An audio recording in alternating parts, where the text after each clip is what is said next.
Assalamualaikum warahmatullahi wabarakatuh. Perkenalkan, di sini kami dari kelompok 9 yang beranggotakan saya sendiri, Atika, dan rekan saya Bagus Andi Winarno. Di sini kami ingin mempresentasikan isi makalah kami yang berjudul Aplikasi Pengolahan Basis Data. Di sini saya ingin menjelaskan mengenai pengertian aplikasi pengolah basis data atau database. Aplikasi database merupakan perangkat lunak yang digunakan untuk mengelola kumpulan data atau informasi yang telah tersusun secara sistematis. Pengguna aplikasi ini bertujuan agar database yang telah tersimpan dapat dikelola secara efektif dan efisien. Database atau basis data itu sendiri merupakan kumpulan informasi yang tersimpan secara sistematis pada suatu sistem komputer. Aplikasi database terdiri dari dua jenis, yaitu high level dan low level. Contoh dari high level di DBMS, Database Management System, adalah Microsoft SQL Server, Oracle Database, MySQL, PostgreSQL, Microsoft Access, dan sebagainya. Sedangkan contoh dari low level DBMS ialah Tsunami Record Manager dan Btrieve. Database dapat dikelompokkan dalam beberapa tipe sesuai dengan fungsi dan kegunaannya masing-masing.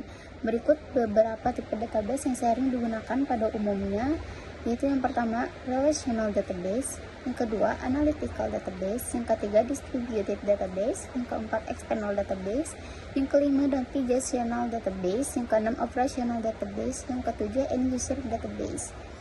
Fungsi aplikasi pengolah data ada 5, yaitu yang pertama menyimpan data untuk diproses, yang kedua menyimpan data, yang ketiga menampilkan hasil pengolahan data, yang keempat menjalankan perhitungan aritmatika dan logika, dan yang terakhir, yang kelima, membantu mengolah beragam data agar menjadi informasi.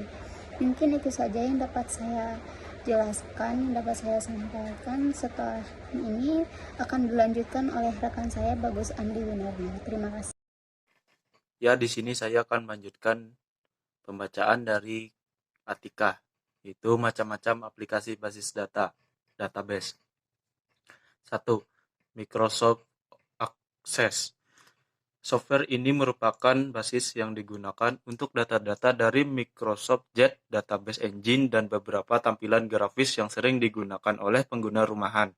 Penggunaan untuk software database yang satu ini cukuplah mudah, karena menggunakan format data yang sangat umum. 2. Oracle. Software database ini menjadi salah satu database yang bisa menyimpan data dengan ukuran yang cukup maksimum, yaitu hingga ukuran terabyte. Oracle ini juga menjadi salah satu software database yang cocok untuk pemula yang ingin belajar tentang database. Microsoft SQL Server. Software database ini merupakan database yang merupakan sistem manajemen basis data relasional yang digunakan untuk produksi Microsoft. Pada awalnya, database ini hanya bisa digunakan untuk data berskala kecil hingga menengah. Namun saat ini sudah bisa digunakan hingga data yang berskala besar. 4. MySQL. Software database yang satu ini menjadi salah satu database yang paling terbuka untuk seluruh open source dan bisa digunakan untuk seluruh platform seperti Linux ataupun Windows.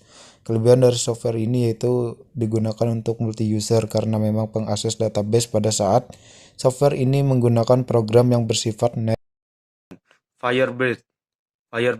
Database ini bisa digunakan dengan sangat baik dan bisa berjalan dengan cepat ketika digunakan dengan sangat baik. Dan bisa berjalan dengan cepat ketika digunakan untuk Linux, Windows, dan bahkan untuk sebagian platform Unix. Untuk Firebird sendiri merupakan modul terbaru yang sudah disempurnakan pada beberapa bagian yang membuatnya menjadi semakin maksimal. Firebird ini memiliki lisensi di bawah Initial Developer Public License. 6. PostgreSQL. Software database yang satu ini berfungsi sebagai alat yang digunakan untuk membangun database server yang hanya bersifat open source dan lisensi GPL atau General Public License. Sekian dari kami. Wassalamualaikum warahmatullahi wabarakatuh.